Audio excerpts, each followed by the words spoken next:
Olá, amigos do canal, bem-vindos a mais um vídeo do Dicionário do Investidor. Nosso Day News dia 16 de agosto, logo aqui cedinho as notícias para vocês ficarem bem informados com o maior canal, o canal com mais informação sobre fundos imobiliários do YouTube, isso mesmo. Somos o canal que mais traz informação para vocês aí diariamente nesse nosso programa Day News diário aí. Vamos lá? Como é que vai ser esse programa de hoje? Esse programa de hoje nós vamos ter altas e baixas do dia, proventos de ontem, os proventos anunciados ontem, os fatos relevantes que todos que saíram ontem, trazendo aqui para vocês, relatórios gerenciais e, é lógico, comentários do Kiko. Hoje não tem aquele papo ao vivo, o papo ao vivo será apenas nas segundas-feiras. Toda segunda-feira teremos um bate-papo ao vivo aí para tirar dúvidas para vocês. Vou pedindo já para deixar aquele like. Aviso a vocês, esse vídeo não é uma recomendação de investimentos, os ativos citados não podem ser considerados indicações de investimentos, a responsabilidade de escolha de ativos é do próprio investidor e a rentabilidade passada não é garantia de rentabilidade futura. Vamos começar com altas e baixas? Pois é, o mercado parece que virou, né? E virou bem, porque o IFIX subiu aí, gente, de 2.870 pontos para 2.900 pontos, subiu 31 pontos. Hoje o IFIX, uma alta de 1,08%. Para o IFIX, isso é uma alta muito grande. É raro, às vezes, que eu vejo o IFIX subir 1% num dia. Então, foi uma alta bem razoável mesmo e impulsionada pelas grandes altas dos fundos imobiliários de modo geral. Aqui, os FIIs em geral, a maior alta foi do Serra Verde, depois do FM OF11 e o MF altas bem. Me chama a atenção desse título, um fundo imobiliário de papel do Banco Inter, é o BICR11, subindo 6%, o RCRB11, que é de lajes corporativas, subindo também 6%, o XPHT11, que é o fundo imobiliário de hotéis, XPHT12 no caso aqui, subindo 5,84%. Já do lado das maiores baixas, REITs11, que é um fundo de desenvolvimento que tem prazo determinado, caindo 20%, quase nenhuma liquidez. O PAB11 caindo 14%, fundo imobiliário que tem patrimônio negativo. O ERPA11 caindo 5%. O HCRI, que não anunciou proventos, ele anunciou que não vai pagar proventos esse mês e, pelo jeito, nem vai pagar mês que vem também, anunciou aí também, teve uma queda de 5%. E hoje estava subindo em determinado momento do mercado, sem notícia nenhuma. O MGLG11 caiu 4,57%. E o FAMB11, que tinha subido muito na semana passada, caindo aí 3,52%. Olhando agora só os FIIs que fazem parte do IFIX, o SRB foi a mais alta, e eu fiquei surpreso aqui com a alta do XPIN11. Para mim, estava muito barato quando ele estava lá na casa de R$70. Agora está R$ 79,88, quase R$80, subiu 5,55%. Subiu também bem, BRCR11 subiu 4,37%. O RBRP11 subindo mais uma vez, já foi na semana passada o fundo que mais subiu, agora subindo 4,26%. O PATL11, o Pátria Logística, subindo 4,25%. E um FOFzinho aqui para representar os FOFs, o XPSF11 subindo 4,19%. Já nas maiores baixas, o ARCT11, eu acho que o pessoal não gostou do provento, caiu 2%. CARI11 caiu 1,92%. O AFHI11, que também anunciou o provento na sexta-feira, caiu aí, provavelmente apenas reflexo da data X, caindo 1,48%, o RBRY caindo 1,12%, o TORD11 continua caindo 1,09%, e o VGIP11, certamente, o pessoal com medo do período de deflação aí, quando isso vai refletir nos rendimentos, caiu 0,73%. Entre os fiagos, só alegria, né? CDI para todo lado. Então, a maior alta foi o XPCA 11, 3,57%, subiu bem aí. E NCRA 11 subindo 1,13%. RURA 11 subindo 0,87%. Os outros baixas movimentações do lado das maiores baixas. O IAG11 caiu 3,11%. Esse aqui tem uma volatilidade bem grande nos resultados. E o Vigia, que é o último aqui, ele chegou a cair um pouquinho mais, chegando perto, bem próximo de R$10, mas acabou fechando R$10,16. Fonte desses dados, site Status Invest. Proventos e anúncio dos proventos. Hoje esses fundos imobiliários aqui anunciaram os proventos. Eu já fiz ontem, né? No caso, ontem esses anunciaram os proventos. Já fiz o Day News ontem, que assistiu, já teve os comentários. Me chamou a atenção aqui o Suno recebíveis, praticamente, apesar de ter caído um pouco o valor do provento, mas manteve um bom provento a R$1,25. E também BTLG Logística informando aí 74 centavos de proventos, menor que o mês passado, mas já com um pouquinho, manteve o recorrente do mês passado. Ainda foi um provento, no caso, manteve o provento do mês anterior ao mês passado. Então, acabou sendo um bom provento, sim, no BTLG 11. Fatos relevantes comunicados ao mercado. O próprio BTG-LGI informou aí que assinou um novo contrato de locação com a Braskem para a área de 45 mil metros quadrados dos módulos 3 a 9 da nave A do Parque Logístico BTLG Mauá.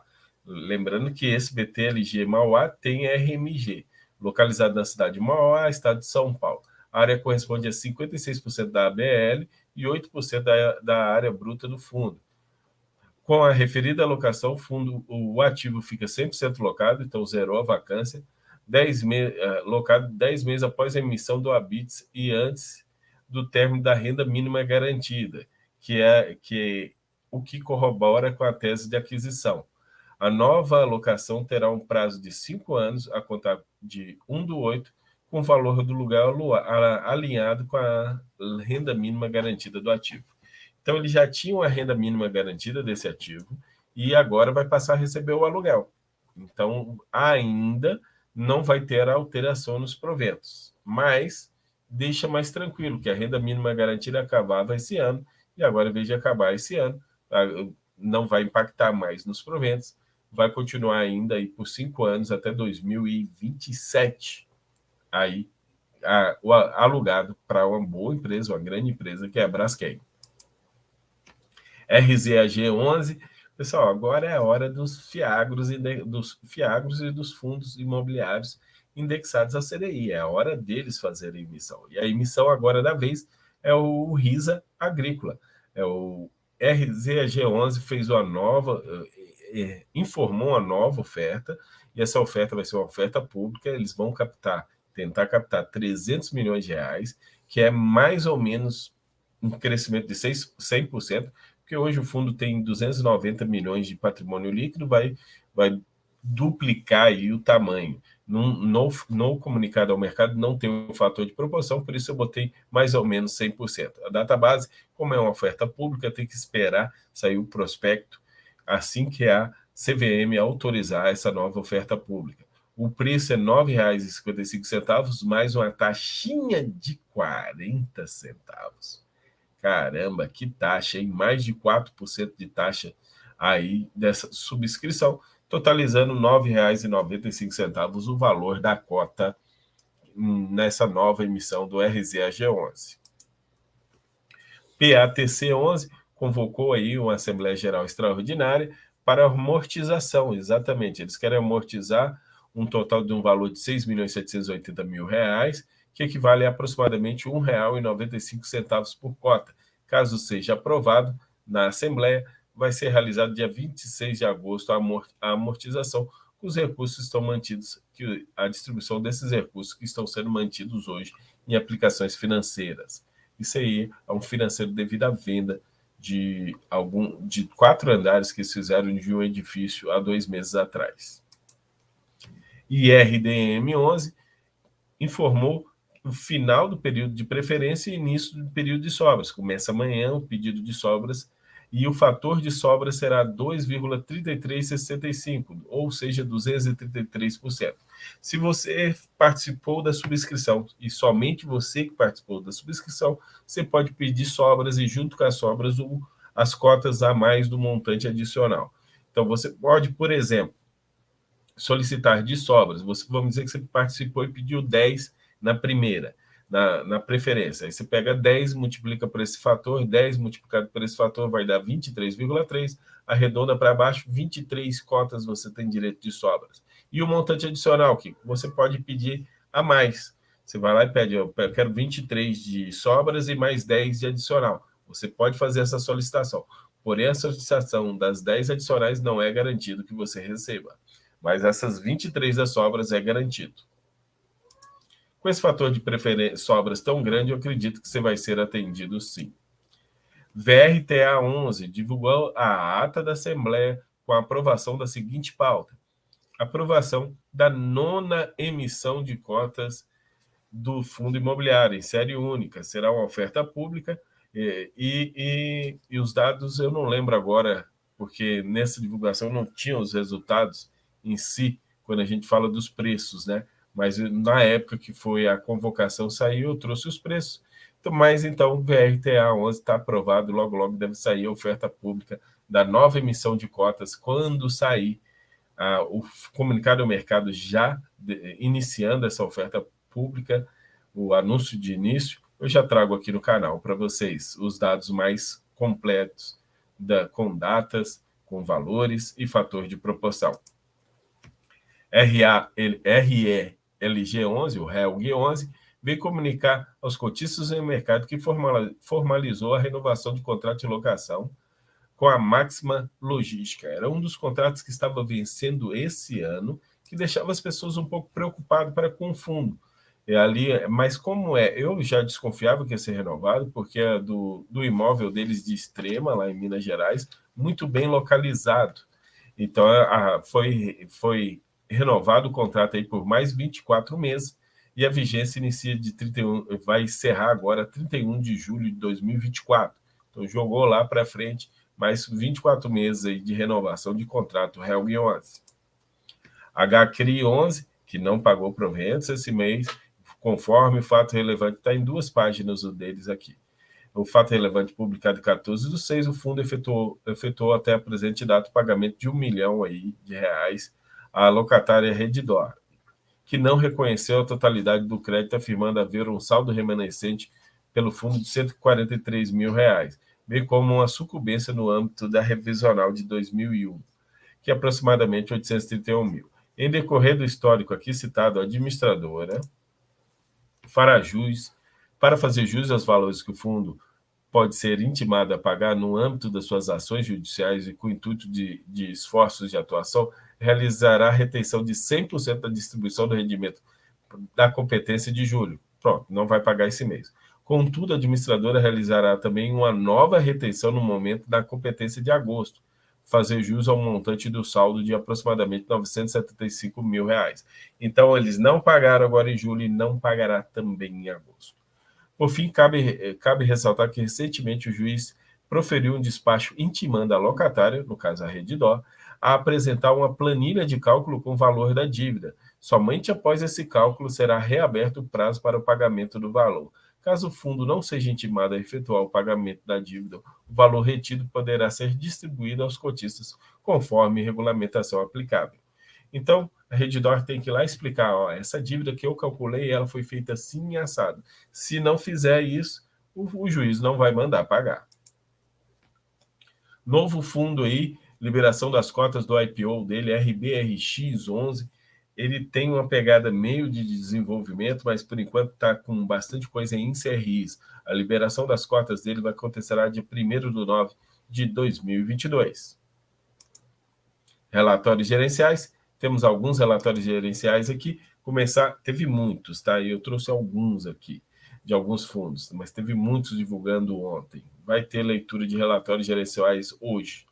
O BCFF 11, em julho de 2020, o fundo pagou 56 centavos aos seus cotistas, que representa o dividend yield de 10,1% ao ano, com base no fechamento do mês. Destacamos ainda o desempenho positivo da cota do BCFF11 no mercado, com a alta de 6,5% em julho, uma das maiores altas dentre os fundos imobiliários que compõem o fixo no período, que alcançou 0,7% no mês. FGAA11, o FIAGRO, com mais um mês positivo, o FGAA11 entregamos um dividendo de 15 centavos, um excelente dividendo.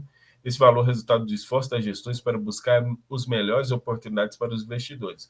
Considerando a cota no valor patrimonial de julho, esse valor representa 1,54% de dividend yield, isento de imposto de renda. Anualizado dá 20,06% de dividend yield. O CDI de julho de 0,3%. Nosso fundo entregou aí CDI mais 6. Muita coisa, hein, gente? CDI mais 6 é muita coisa. Entendemos que essa distribuição bastante robusta e com a assimetria de risco-retorno bem positiva para o cotista.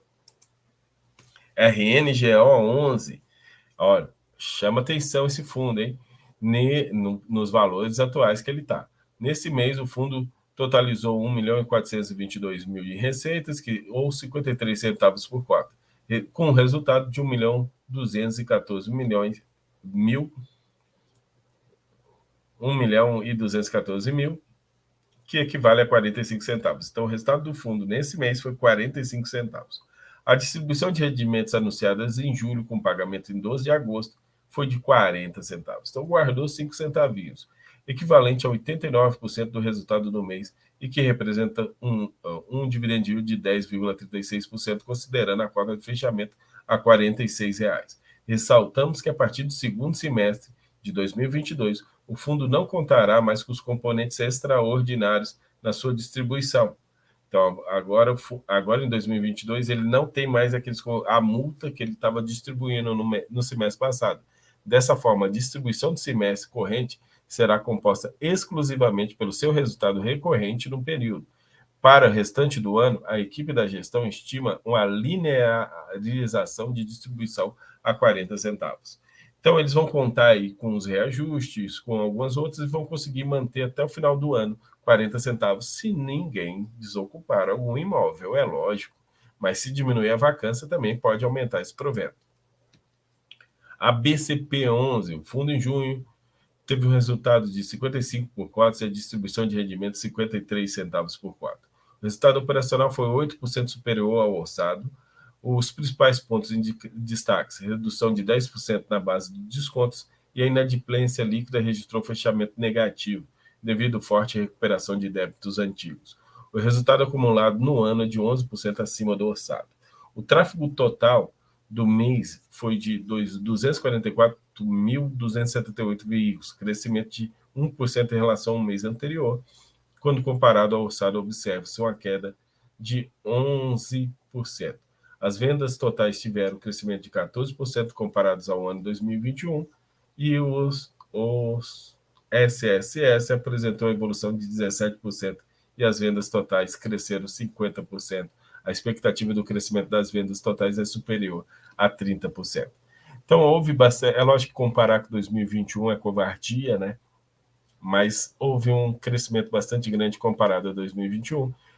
E não pode esquecer, quem tiver nesse ativo, que ele tem um problema com a Receita Federal, que pode precisar aí reter os proventos por algum período, se a Receita exigir o pagamento da multa.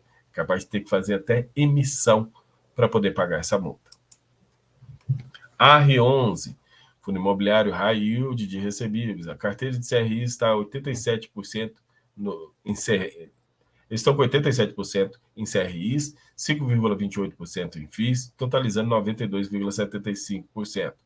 Estamos monitorando nosso pipeline com foco em high yield, com prêmio acima de 500 pontos em relação ao NTNB. Então, se o IPCA de 5 anos ali, vamos dizer, então 26 ou 27, estiver lá IPCA, o Tesouro IPCA de 2026 está lá IPCA mais 5,5, eles querem algo com IPCA mais 10, distribuindo um montante de R$ 1,31 de dividendos por cota aos investidores do AR11, referente ao mês de julho, totalizado esse valor aí, 1.543.000 pagos dia 5/8.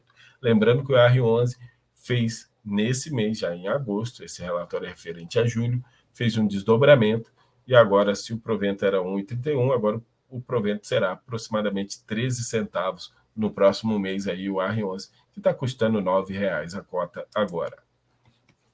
CACR11, a cota do CACR11 fechou julho com o valor de mercado R$ 97,69, um PVP de 94,8%. Antes estava 100% lá no mês de junho, né, mas caiu, então. Continua a expansão na base de cotistas, então 4.411 cotistas, e tem suportado o graduado aumento da liquidez das cotas do CACR11, registrando um volume médio registrado de 6,3 milhões nos últimos 6 meses, encerrados em 31/7. Eventos ocorridos no mês: amortização de R$ 391.000 de principal e 465.000 de correção monetária do CRI Palladium, amortização de 1.670.000 de principal e 400.000 no CRI Life Park e amortização de 678.000 de correção monetária do CRI Like. Todas as obras em andamentos e empreendimentos financiados pelo CACR11, sem exceção, apresentaram em julho uma boa evolução, com destaques ao Talcó, mais 11,66 pontos por metro quadrado, e o Parque 7,83 pontos por metro quadrado, e o Fama 7,33 pontos por metro quadrado. Metro por metro quadrado. Eita, medida difícil de dizer. Mas vamos lá. CACR11 tem dado bons resultados aí. É um high yield aí que meio esquecidinho, que fica quietinho lá, participando entre os recebíveis, pagando bons resultados. BBPO11, Fundo Imobiliário de Agências Bancárias que são locadas para o Banco do Brasil. Conforme o fato relevante divulgado em 14 de julho, as negociações para renovação de contratos de locações de dos 6 imóveis não renovados ano passado foram encerrados. Por mais detalhes, está ali o link. As negociações para a renovação dos 4 imóveis remanescentes continuam tendo novidades e informações oportunas. Os rendimentos distribuídos referente ao mês de julho foram linearizados, levando em consideração os reajustes dos contratos pelo IPCA no fim de agosto e a vacância dos 6 imóveis a partir do final de novembro. Então, o que eles fizeram? Eles já colocaram de maneira que o dividendo agora vai ser o mesmo dividendo daqui até o final do semestre, mesmo sabendo que vai ter reajuste, então vai ter reajuste e não vai subir o valor do aluguel, do provento, porque quando chegar lá em novembro vai ter a vacância desses 6 imóveis que não foram renovados, que vai baixar o rendimento. Então, esse de agora já vai ser o constante para esse ano e provavelmente para o início do ano que vem. E que já é um bom provento, né? Para o preço atual, é lógico. Quem comprou mais caro não vai achar tão bom assim. MAXR11 informou que no âmbito do cenário de varejo, primeiro semestre até apresentada data tem sido marcado por um aquecimento no setor. Não deixa de ser uma verdade. Eu vou saltar aqui para ir para a parte aqui. O fundo teve como estratégia fundamental manter os locatários dos ativos, evitando ações judiciais e sendo competitivos nas negociações com os valores de resolver através de negociações comerciais as inadimplências pontuais responsáveis pelos impactos nas últimas distribuições, evitando assim possível vacância.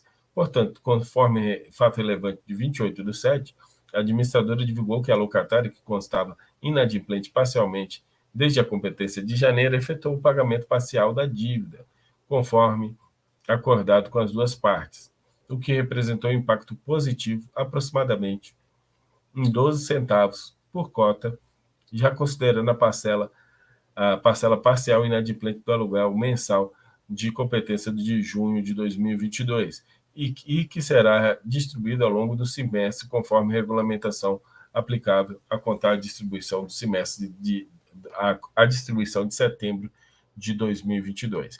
Então, eles receberam um atrasado, uma inadimplência que estava aí para trás, e a partir de setembro essa inadimplência vai ser diluída nos próximos meses e vai ser distribuída no decorrer do semestre. Então, o MAXR11 vai aumentar os próximos proventos. Vamos lá agora, comentários do Kiko. Comentários do Kiko é onde eu trago para vocês algum assunto para a gente comentar sobre o assunto aqui, que é minha opinião, não significa que seja minha lei ou coisa parecida. Quando o ativo está com um preço dividido pelo valor patrimonial, que a gente chama de PVP, maior que 1, chamamos isso de ágio. E então, existem ágio em FIIs e em FIAGROS. Até quanto pode ser tolerado? Essa é a pergunta que muita gente me faz. Até quanto a gente pode comprar um ágio? Vamos lá. Como as taxas de emissões são altas, são de 3 ou 4%, então um PVP de 1,03, até isso eu acho uma tolerância normal. Tá certo? Então, se você está lá para comprar um ativo e está interessado, principalmente se for um fundo imobiliário de papel ou um fundo ou um Fiagro, que são todos de papéis até hoje, se ele tiver lá com PVP mais ou menos com 1,03, para mim eu acho normal, eu acho que está dentro de uma boa tolerância, levando em consideração que as taxas de emissões são altas, ficam em torno, variam, lógico, mas até 3 ou 4%, então você está pagando aí PVP 1,03, você está pagando 3% de ágio. É a tolerância. Hoje, qual é o problema de comprar com ágio grande? Eu quero ter o fundo imobiliário tal, mesmo que ele esteja com ágio. Qual é o problema de você ter ele na carteira? Primeiro, ele pode cair de preço e chegar mais próximo do valor patrimonial, principalmente se for um fundo imobiliário novo, ou como são os fiagros, como se for os fiagros, acredito eu que todos os fiagros vão fazer novas emissões nesse segundo semestre, aproveitando esse momento de bons proventos devido à alta da taxa Selic. A taxa CDI está muito alta, então eles vão aproveitar esse momento e fazer muitas emissões. Então, acredito eu que por ter muitas emissões, o valor sempre vai voltar para próximo do valor patrimonial. Então, às vezes você está lá olhando para um determinado FII ou um determinado FIAGRO e está vendo que está com ágio, espera um pouquinho, procure um outro parecido que não esteja com muito ágio ou até com deságio, que seria um PVP abaixo de 1, e procure, aporte nele. Ou coloque mesmo na reserva de oportunidade. Sim, hoje o rendimento 100% do CDI ou 110% do CDI, como tem o Banco Sofisa, você pode aproveitar e deixar lá parado entre aspas, o financeiro, uma reserva de oportunidade para quando esses FIIs ou FIAGROS fizerem novas emissões e caírem o preço. O Vigia 11 já é um exemplo claro, caiu o preço agora, está muito mais acessível, o PVP está bem menor do que estava há uma semana atrás. Então, tudo isso são coisas que a gente tem que olhar e aguardar que podemos tirar bons resultados disso. Pessoal, nosso DI News hoje de 16 é tudo isso aí. Vou pedindo para vocês que deixem aquele like, quem não for inscrito, se inscreva no canal. Um grande abraço a todos e até a próxima, pessoal.